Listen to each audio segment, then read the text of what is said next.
Bonsoir, bienvenue dans les débats de 2012. Nous avons donc un nouveau gouvernement avec des ministres qui se sont mis au travail dès hier soir. Visite sur le terrain pour Marisol Touraine et Manuel Valls.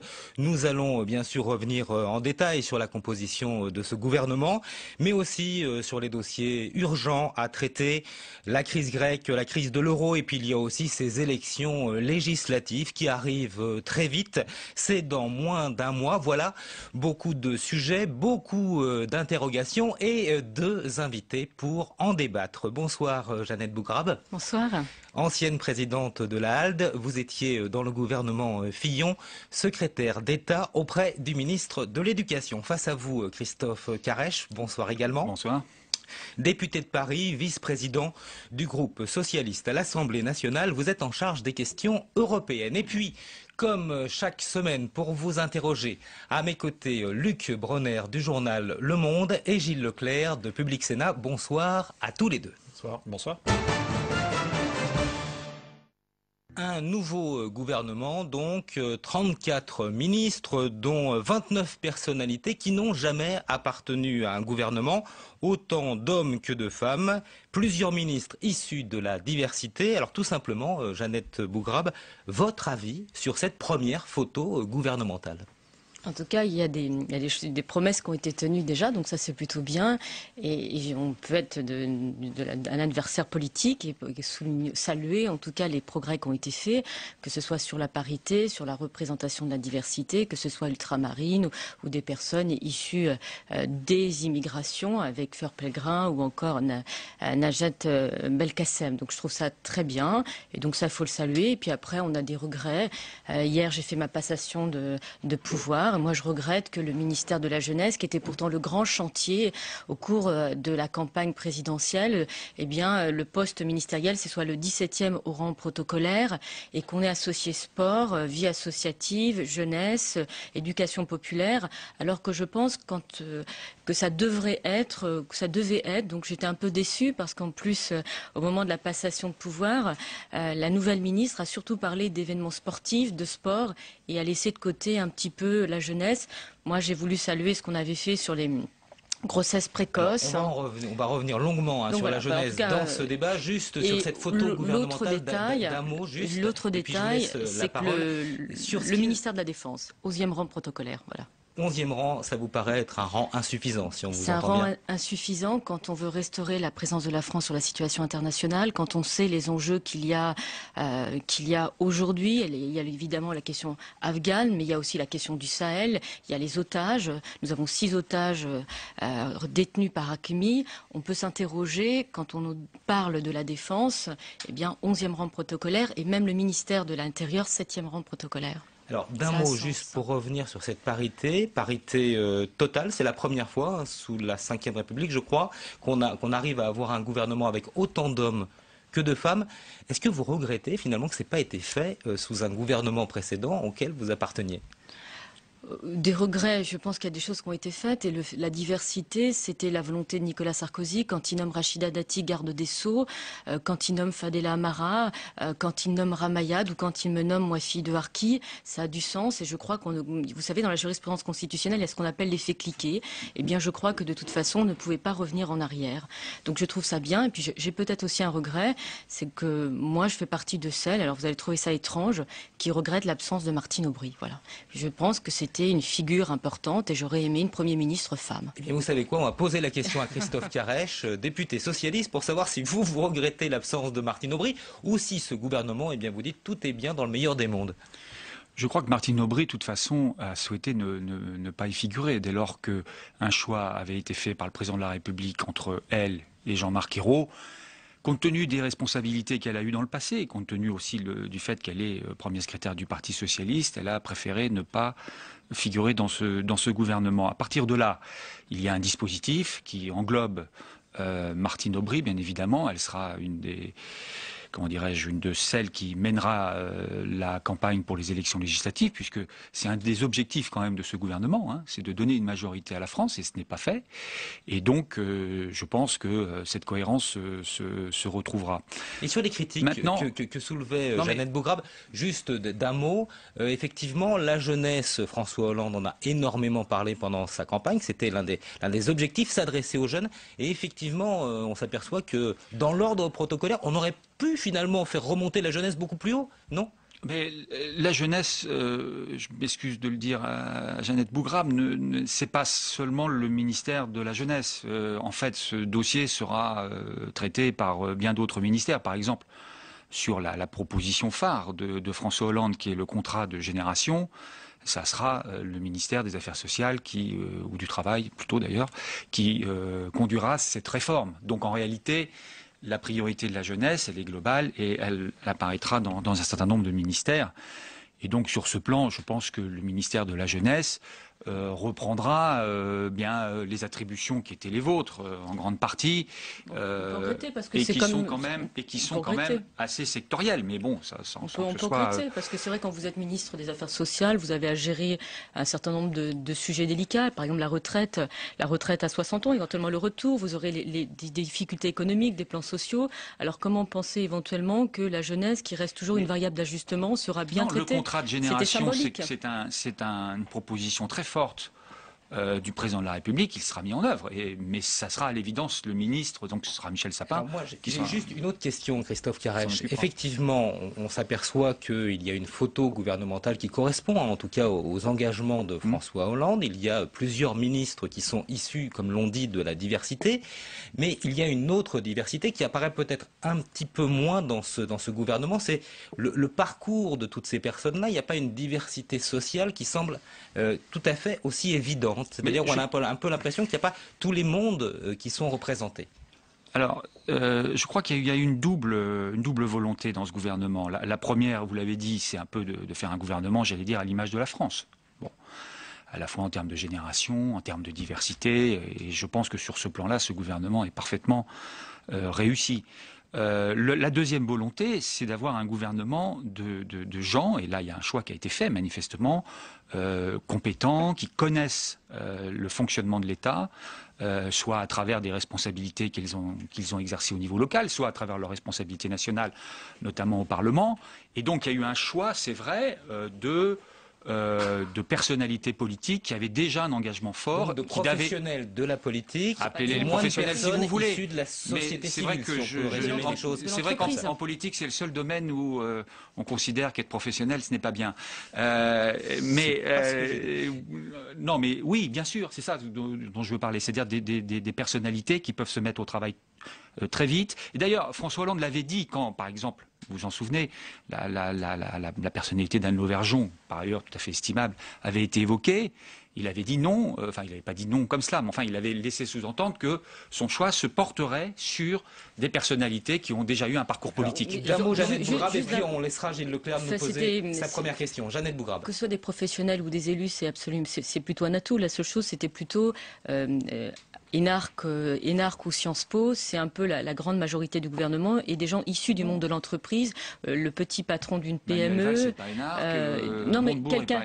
Oui, mais pardonnez-moi le terme, mais ce sont des gens qui ont fait carrière dans le parti. Mais ce qu'on veut dire, c'est des gens qui ont été au contact du secteur privé, qui, quand vous êtes effectivement, vous parlez du contrat de génération, quand vous allez avoir à mener ou à relever les défis de la transformation économique, c'est vrai que d'avoir quelqu'un du secteur privé qui a dirigé peut-être une petite. Écoutez, nous on a vu les ministres, depuis que je suis là, on en a vu beaucoup, d'ouverture, qui n'ont pas l'expérience politique. Ça n'a pas toujours été concluant. Voilà, donc je pense que sur ce plan-là, François Hollande a voulu en tirer les conclusions. Non, mais prenons des personnalités de gauche. Pierre Bérégovoy n'est pas... Il a eu une trajectoire politique très longue et militante pendant très longtemps. Et on va laisser Gilles Leclerc poser une première question. Est-ce qu'il n'y a pas aussi un critère qui a naturellement pesé? C'est tout simplement le critère politique, avec le dosage politique du Parti socialiste. C'est-à-dire qu'au fond, on s'aperçoit que personne n'a été oublié.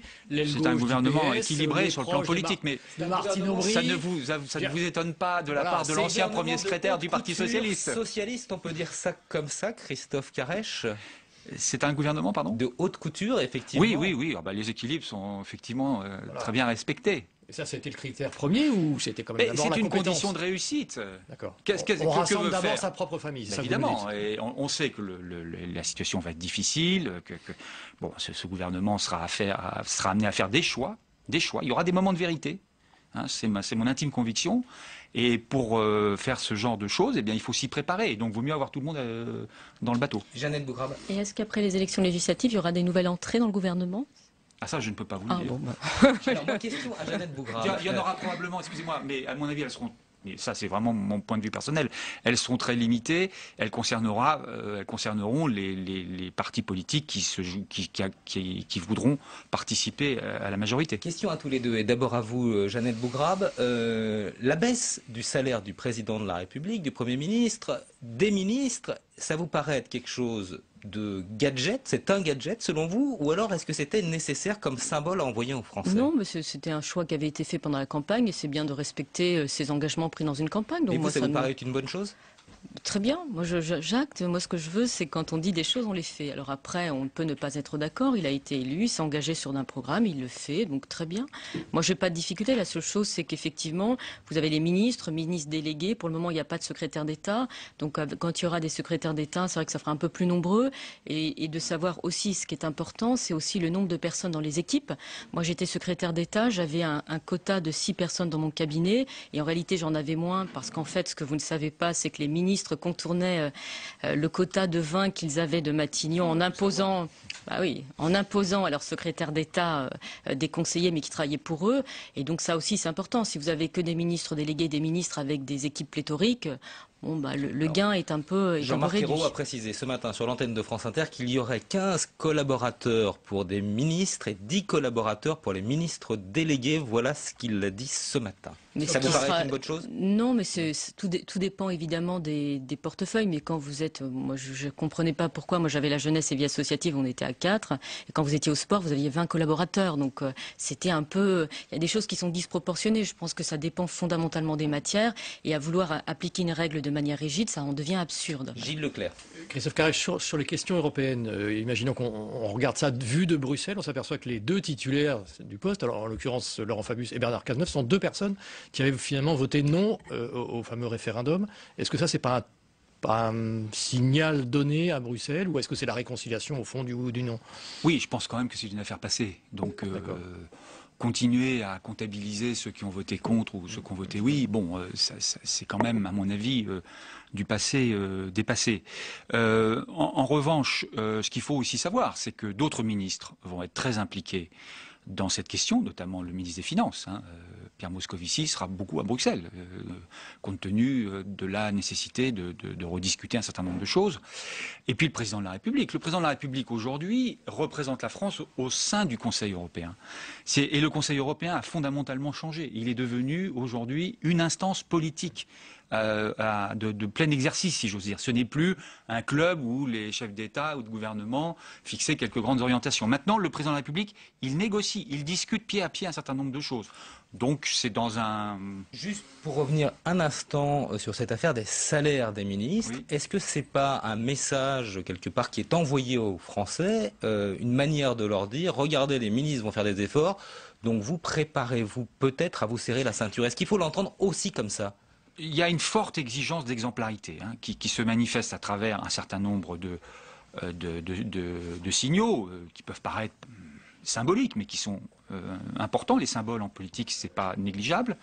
Et puis qui se manifestent aussi dans la charte qui a été adoptée sur les conflits d'intérêts, qui reprend le travail qui avait été fait par Monsieur Sauvé à l'époque. Et donc il y a une volonté très forte d'exemplarité, j'allais dire de moralisation, et ça, je crois que ça répond à une exigence très forte des Français. Oui, parce que moi, ça m'a fait sourire en lisant la charte de déontologie, parce qu'en réalité, quand on a examiné en Conseil des ministres le texte, qui est effectivement issu du travail de Jean-Marc Sauvé, vice-président du Conseil d'État, tout ce qu'on faisait était très mal, de toute façon, c'était insuffisant, et voilà. Et là, en fait, on reprend en fait les mêmes choses, mais ça devient quelque chose de génial, extraordinaire. Sur la déclaration de patrimoine, moi, j'ai déjà reçu ma déclaration de patrimoine de sortie. Donc, quand on est ministre, on vous demande de remplir, on vous demande exactement même si vous avez avez des bijoux, des choses complètement hallucinantes, etc. Donc moi, ce que je vois, c'est qu'en réalité, c'est une nouvelle présentation de quelque chose qui existe déjà. La seule chose, c'est comme ça. Vous vous souvenez dans quelles conditions M. Sauvé avait été amené à faire ce rapport. C'est-à-dire qu'il y avait eu quand même un certain nombre de dérapages et de dérives qui avaient amené le gouvernement à prendre un certain nombre d'initiatives. Alors c'est vrai qu'aujourd'hui, elles sont appliquées, comme à l'Assemblée nationale, elles seront appliquées pour la prochaine le gouvernement l'a fait. En particulier, de ce moment où il y a eu le Premier ministre qui est parti en vacances en Égypte à l'invitation d'un État étranger. Effectivement, ça, c'est le genre de choses qui figure dorénavant dans cette charte de déontologie en disant attention, c'est pas le genre de choses qu'il est convenable de faire. Et ça, effectivement, cette mesure-là n'existait pas. J'ai pas de difficulté. Enfin, voilà, moi j'ai pas là-dessus, j'ai aucun problème. Moi, par exemple, j'étais dans le 31 décembre, j'étais en Seine-Saint-Denis avec le préfet Lambert pour montrer qu'il y avait un autre visage des banlieues. Je vous assure que ça intéressait personne. Mais c'est vrai que ça intéresse toujours plus quand un chef de gouvernement part à l'étranger, alors qu'effectivement, il y a la révolution arabe. Alors, il y a ce gouvernement qui vient de se mettre au travail, mais il lui faudra pour agir une majorité après les législatives. Et les législatives, eh bien, c'est le thème de la seconde partie de ce débat. Et lors de ces élections qui vont se dérouler les 10 et 17 juin prochains, bien sûr, on va beaucoup observer le score d'un parti, celui du Front National. Et sur ce point, question de Luc Bronner du Monde. Christophe Carèche, un des enjeux, c'est de savoir si le Front National réussira à être présent au second tour avec la question subsidiaire dans combien de circonscriptions. Face à des électeurs qui seraient tentés de voter Front National aux législatives, vous leur dites quoi ? Bien, je leur dis qu'il ne faut pas se laisser aller à un vote qui n'a pas de perspective. C'est-à-dire que voter... Pas de perspective gouvernementale, vous voulez dire ? Gouvernementale, même parlementaire, mais limité. Donc le vote Front National, c'est un vote de défoulement, de colère, qu'on peut comprendre d'ailleurs par certains côtés. Mais c'est un vote qui est stérile. En vous adressant à eux sur le mode du vote du défoulement, c'est un message qui peut passer sur un électorat qui se sent dans une situation de crise fragilisée. Non, bien sûr que défoulement. Non, mais évidemment, je leur dirais de s'intéresser à la politique du gouvernement, qui quand même sur un certain nombre de... et le gouvernement d'ailleurs en témoigne, sur un certain nombre de priorités est très marqué. Donc je pense notamment à la question du pacte productif. On a dans ce gouvernement... Le fameux redressement productif. Bien sûr, c'est une des nouveautés importantes, je crois, de ce gouvernement. C'est la priorité au pacte productif, à la production, à l'investissement, à l'innovation, avec l'idée qu'on remuscle l'appareil industriel français qu'on a laissé quand même se dégrader pendant des années et des années. Donc il y a des réponses aussi dans le gouvernement et dans l'action qui sera menée par le gouvernement aux préoccupations des personnes qui votent pour le Front National, bien évidemment. Mais ce que vous nous dites là, vous leur parlez sur un terrain qui est économique ou social, vous n'entrez pas sur d'autres questions. Et alors Jeannette Bougra, pendant la campagne des présidentielles, en particulier pendant les deux tours de l'élection, on a pu voir Nicolas Sarkozy qui, comme on l'a souligné, a droitisé, c'est une drôle d'expression, mais c'est celle qui a été utilisée, droitiser son discours, qui a beaucoup parlé de l'immigration, qui a beaucoup parlé à nouveau de l'insécurité. À votre avis, est-ce que ça a été une erreur ou alors est-ce qu'il faut continuer dans ce même sens pour attirer les voix des électeurs du Front National? Question complémentaire. Est-ce que vous êtes d'accord avec le slogan choisi par l'UMP pour législative, avec la France au cœur? Enfin, c'est vraiment ça. Déjà, en fait, même la manière dont la question est posée entre la droite et la gauche, elle est très différente. C'est-à-dire que forcément, et en plus vous vous adressez à moi en parlant d'immigration, alors que je suis d'origine arabe, donc je suis toujours un peu gênée, parce qu'à chaque fois on me pose ce genre de questions. Mais c'est la question que vous posez. Non, pas tout à fait. C'est comment s'adresser aux électeurs du Front National. C'est exactement la question posée à Christophe Carèche. Comment s'adresser aux électeurs du Front National? Je pense que c'est extrêmement difficile parce qu'on assiste à un phénomène qui est plutôt européen. Moi, je ne crois pas qu'il y ait une spécificité française. Il suffit de regarder les Pays-Bas, regarder la Grèce. Vous avez quand même des représentants d'un parti nazi à l'Assemblée grecque. En Suède, la monarchie suédoise, qui est relativement paisible, qui est une des plus anciennes d'Europe, où vous avez des mouvements d'extrême droite représentés. Aujourd'hui, il y a un phénomène, c'est une montée des populismes en Europe, et je pense qu'à force de penser que justement c'est un vote protestataire, c'est un vote pour renverser la table, eh bien on en vient à ignorer les causes profondes qui fait qu'en France, vous avez en gros 30% de l'électorat qui va voter pour des partis extrémistes, que ce soit à droite ou à gauche. Donc ça veut dire qu'on doit vraiment changer de logiciel. Mais alors, quand vous dites changer de logiciel, et effectivement, c'est ce que vous dites assez souvent. Quand vous dites qu'il ne faut pas s'arrêter aux causes qui semblent peut-être immédiates, les causes profondes, ce sont lesquelles selon vous alors? Mais je pense qu'il y a une vraie déconnexion, parce que moi, j'entends les principes que vous évoquez et je les partage d'ailleurs avec Christophe Carrèche. La seule chose, c'est que la plupart du temps, il n'y a pas de contenu derrière. C'est-à-dire quand vous parlez, moi en plus, vous le savez, je viens d'une famille très modeste, je parle comme ça à mes parents, ils ne comprennent pas. Ils ne comprennent pas parce que derrière, vous leur dites, on va faire un redressement productif. Ben, moi, je ne sais pas ce que ça veut dire. Je ne sais pas concrètement ce que ça veut dire. En disant, c'est vrai que vos fins de mois sont difficiles, et je dis souvent, la blague de Coluche, c'est pas les fins de mois qui étaient difficiles, c'est les 30 derniers, mais vous inquiétez pas, désormais, on a un ministre du redressement productif. Est-ce que le discours de Nicolas Sarkozy, Luc Bronner, se focalisant sur l'immigration, notamment, était pour vous satisfaisant? Le nombre de voix obtenues par Marine Le Pen, 6,3 millions, est bien plus élevé que le nombre de voix obtenues par Jean-Marie Le Pen et Bruno Maigret en 2002. Plus d'1 million supplémentaire. Échec ou pas, d'après vous? Moi, ce que j'ai évoqué de manière systématique, et ça m'a parfois été reproché, c'est la question de la laïcité. Voilà, c'est la question de la laïcité, c'est la question de ne pas négocier. J'ai eu des propos qui ont été en disant qu'il n'y a pas d'islamisme modéré, il n'y a pas de charia light et qu'on ne négocie pas, c'est comme ça et c'est ferme. Voilà. Et que les gens puissent penser que le communautarisme ou le différentialisme soit quelque chose de bien, c'est sans doute vrai pour une certaine catégorie de la population, mais quand vous êtes une femme d'origine arabe comme moi, vous savez très bien que quand vous allez dans certains pays, on vous traite de la même manière. Donc ça, c'est non. Donc moi, ce que je regrette un peu, c'était, et d'ailleurs, François Hollande s'y est pas trompé parce que lui-même a repris la laïcité. Et quand il reprend la laïcité, c'est pas pour parler de la montée d'un intégrisme catholique. Il faut quand même pas se leurrer, même s'il y a eu devant le théâtre du Rond-Point des Champs-Élysées des manifestations d'intégristes catholiques. C'était bien pour viser quelque chose. Et quand Martine Aubry s'est sentie obligée à nouveau d'expliquer sur les horaires de piscine, c'est qu'il y a bien un problème, mais qu'on ne veut pas le regarder en face. Voilà.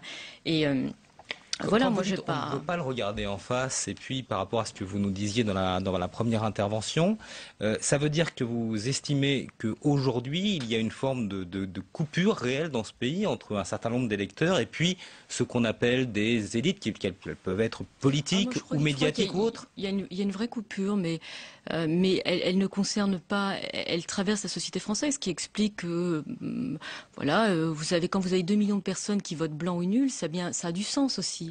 On s'est focalisé sur les résultats, j'exagère un peu, mais sur les résultats de Jean-Luc Mélenchon et de Marine Le Pen, mais on aurait pu quand même s'interroger pourquoi 2 millions de personnes préfèrent voter blanc ou nul. Christophe Carrèche, qu'est-ce que ça vous inspire, tout ce que vient de nous dire Jeannette Bougrab? Est-ce qu'effectivement, vous aussi, vous sentez cette coupure et vous vous dites finalement, on n'a pas trouvé aussi le bon logiciel, même si c'est pas très joli comme expression, mais en tout cas la bonne façon de parler à des gens qui ne nous écoutent plus? Et question complémentaire, est-ce que vous trouveriez normal l'un et l'autre qu'au fond, il n'y ait aucun député du Front National dans la prochaine Assemblée, compte tenu quand même des 18% de Marine Le Pen à la présidentielle? Sur la coupure, oui, je crois qu'il y a une coupure entre une France qui est assez intégrée, disons, dans la mondialisation, qui vit ça d'ailleurs de manière plutôt positive. Moi, je suis député de Paris.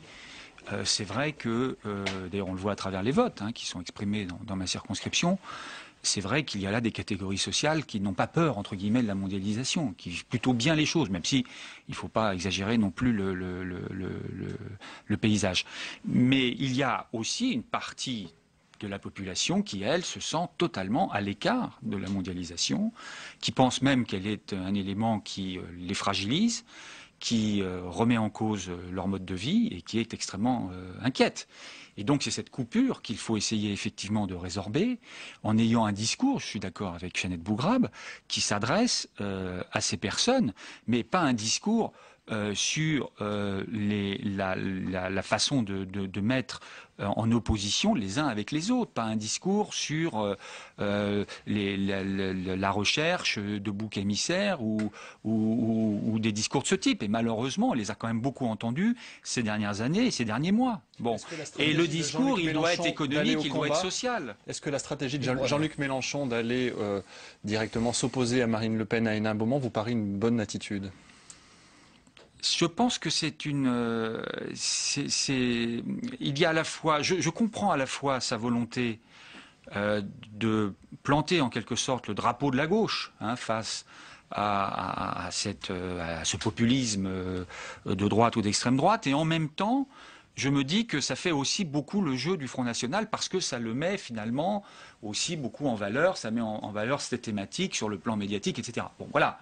Donc on peut avoir un jugement mesuré. Mais enfin, c'est son choix. Il ne nous a pas demandé notre avis. Il l'a fait. Les partis de gauche qui semblent avoir du mal à définir une stratégie commune face au Front National et à l'hypothèse d'être absent dans certaines initiatives. On le fait en tous les cas en définissant un certain nombre de circonscriptions où nous allons présenter un candidat commun. Donc ce travail est en train d'être fait. Il sera terminé aujourd'hui d'ailleurs parce qu'il faut déposer les candidatures. Mais il a été fait à ma connaissance. Jeannette Bougrave, sur le positionnement de Jean-Luc Mélenchon, est-ce qu'il a raison d'aller combattre Marine Le Pen et qu'est-ce que ça vous inspire tout simplement? Et sur la stratégie de l'UMP face au Front National aussi. Sur ma question, peut-être pas de député FN dans la prochaine Assemblée. Voilà. Est-ce que J'essaie de répondre à toutes les questions. Ça fait beaucoup de questions. On vous laisse répondre. Non, mais moi j'ai trouvé extrêmement violent Jean-Luc Mélenchon pendant toute la campagne, mais comme il paraît pourtant, il maltraite aussi les journalistes, donc mais bon, apparemment, on le trouve plus sympathique parce que je sais pas pourquoi, mais assez agressif. Et je trouve en réalité cette théâtralisation, en tout cas, de la vie politique en disant oui, effectivement, planter un drapeau rouge à Hénin-Beaumont, ça devient presque ridicule. On a l'impression que c'est une volonté d'exister après une campagne présidentielle qui a vu quand même un échec parce qu'il espérait être devant le Front National. Ça n'a pas été le cas, voilà. Et je trouve que cette théâtralisation, c'est justement ce qui est rejeté chez les Françaises et les Français. Eh bien, on continue. Donc apparemment, ça ne va pas s'arranger. Et alors, qu'est-ce qu'on fait à l'UMP? À l'UMP, vous le savez, Jean-François Copé a été extrêmement clair, le maintien de tous les candidats, donc il n'y a pas de discussion. Enfin, je fais partie du comité stratégique des élections législatives qui se réunit une fois par semaine. Voilà, ça préoccupe beaucoup les... Quelques voix un petit peu différentes au sein de l'UMP. On a pu entendre un député qui est M. Garot dire on peut discuter, on pourrait quand même regarder localement. Il me semble qu'il a précisé par la suite, par communiqué sa pensée. Et voilà, donc il n'y a jamais eu aucune ambiguïté, que ce soit avec Jacques Chirac, que ce soit avec Nicolas Sarkozy, que en plus, enfin, ceux qui ont fait perdre Nicolas Sarkozy, c'est plutôt Marine Le Pen. Donc ça paraît comme bizarre de vouloir faire alliance avec quelqu'un qui vous a... Leclerc, est-ce que ça vous paraît quand même dans une démocratie comme la nôtre logique, normale, souhaitable peut-être qu'il n'y ait pas de député Front National? Qu'est-ce que vous répondez? Écoutez, la seule fois dans l'histoire constitutionnelle où il y a eu de la 5e République, parce qu'il y en a eu sous la 4e, que le Front National a été présent, c'est par la volonté de François Mitterrand qui a introduit la proportionnelle pour diminuer la victoire annoncée de la droite. Donc, vous ne répondez pas à la question. Deuxième temps, je vais répondre. Donc moi, je suis favorable à un scrutin majoritaire à 2 tours. Effectivement, ça conduit à faire qu'une partie, en tout cas... des électrices ou des électeurs ne soient pas représentés. Mais moi, je crois que je reste très attachée à l'esprit de la Ve République et celle voulue par le général de Gaulle et Michel Debré, c'est-à-dire d'avoir des majorités homogènes. Et donc, je ne suis pas favorable. Et puis voilà, puis je vous dis à titre personnel, je suis contre. Voilà. Luc Bronner. Sur l'immigration, le Parti socialiste a longtemps été critique sur l'idée que l'immigration soit traitée par le ministère de l'Intérieur avec cette approche plutôt répressive. Et de fait, aujourd'hui, Manuel Valls est ministre de l'Intérieur en charge de l'immigration. Est-ce qu'il n'y a pas là une contradiction importante ? J'ai pas souvenir parce que dans les années 80, l'immigration était traitée par le ministère de l'Intérieur. Là où on a été très critique, c'est sur la création du ministère de l'identité nationale. De l'immigration et de l'identité nationale. Mais il y a eu beaucoup de déclarations, notamment de la responsable de l'immigration du Parti socialiste qui demandait à ce qu'une partie soit gérée par le Quai d'Orsay. Voilà, c'était le Quai d'Orsay. Ça a été le cas, notamment pour tout ce qui concerne l'asile. Via notamment l'OFPRA. On sent que le PS est embarrassé sur cette question de l'immigration. Écoutez, moi je pense quand même qu'on a, depuis pas mal d'années, j'entends cela, qu'on est toujours embarrassé, mais j'ai l'impression quand même qu'on a mis les choses un peu au clair. Et d'ailleurs, on l'a fait très, très clairement avec le gouvernement Jospin et avec les lois Chevènement, qui, à l'époque, ont quand même fixé un cadre qui d'ailleurs a en partie perduré avec ses successeurs, notamment sur la question des régularisations, la régularisation au fil de l'eau, etc. Bon, donc là-dessus, non, il n'y a pas d'ambiguïté. Ce que j'ai compris, par contre, c'est que jusqu'aux élections législatives, ce serait effectivement le ministère de l'Intérieur qui s'occuperait de cette question, mais que après les élections législatives, il n'avait pas été décidé si ce serait le ministère de l'Intérieur ou un autre ministère qui s'en occuperait. Eh bien, précision de Christophe Carèche. Ce que je vous propose à tous les deux, c'est que nous passions, pendant que Jeannette Bougrave est en train d'éteindre son téléphone portable, ce qui peut arriver, que nous passions rapidement à la 3e partie de ce débat consacré à des questions plus européennes. Depuis quelques jours, on voit effectivement une situation assez inquiétante en Grèce où beaucoup de citoyens sont en train de sortir toutes leurs économies, 600 millions d'euros un jour, 800 millions un autre. Alors Jeannette Bougrab, est-ce que vous pensez, j'ose vous poser la question comme ça, qu'il y a encore la possibilité que la Grèce finalement reste dans l'euro? D'habitude, on s'interroge, est-ce que la Grèce pourra sortir de l'euro? Peut-être. Là, on finit par se demander si la Grèce va rester dans l'euro. La question que vous posez est légitime et je vous avoue que j'ai aucune réponse pour le moment à lui apporter. Donc, mais ce qui m'inquiète, ce qui m'inquiète, c'est quand je vois ces jeunes quitter l'Espagne parce qu'ils n'ont plus aucune perspective d'avenir, quand je vois des expulsions en Espagne de personnes âgées qu'on expulse de leur logement. Alors la Grèce, c'est une situation quasi apocalyptique. Donc je me dis que nous avons tout intérêt à maintenir le cap de la régulation des déficits budgétaires pour pas être dans une même situation. Voilà. La question européenne, et vous en parliez tout à l'heure avec le nom de Laurent Fabius et de Bernard Cazeneuve, a du sens. Voilà. Ça veut dire que quand même, on verra bien si l'esprit européen et cette volonté de garder la solidarité européenne qui caractérise le projet européen, eh bien, sera maintenue malgré les difficultés économiques, où ce sera ou bien le chacun pour soi. Voilà. Christophe Caresche, vous craignez l'aspect ricochet éventuel de ce qui peut se passer en Grèce et éventuellement en Espagne? On voit qu'effectivement les situations commencent à se dérouler en Espagne ces derniers jours. Enfin, les situations sont différentes quand même. Pour répondre à la question sur l'euro, je crois qu'il faut que la Grèce reste dans l'euro. D'ailleurs, c'est le choix qui a été fait quand même par la France et l'Allemagne, et par les pays européens. Maintenant, c'est vrai qu'il y a une difficulté qui est liée aussi à la fois à la classe politique. Pour que la Grèce reste dans l'euro aujourd'hui? Écoutez, on a fait déjà beaucoup de choses. C'est-à-dire qu'ils sont sortis des marchés, on les aide, il y a eu un plan de restructuration de la dette. La question aujourd'hui, elle est quand même plus posée aux Grecs qu'à l'Europe.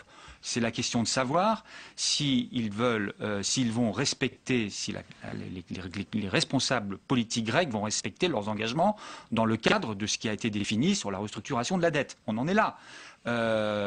J'espère que la réponse sera positive, car ce que je constate en Grèce, c'est que les Grecs sont largement autant critiques de leur classe politique que de l'Europe. Les Grecs veulent rester dans l'euro. Ils ont bien compris que pour eux, ça aurait un coût très important, y compris d'ailleurs pour nous.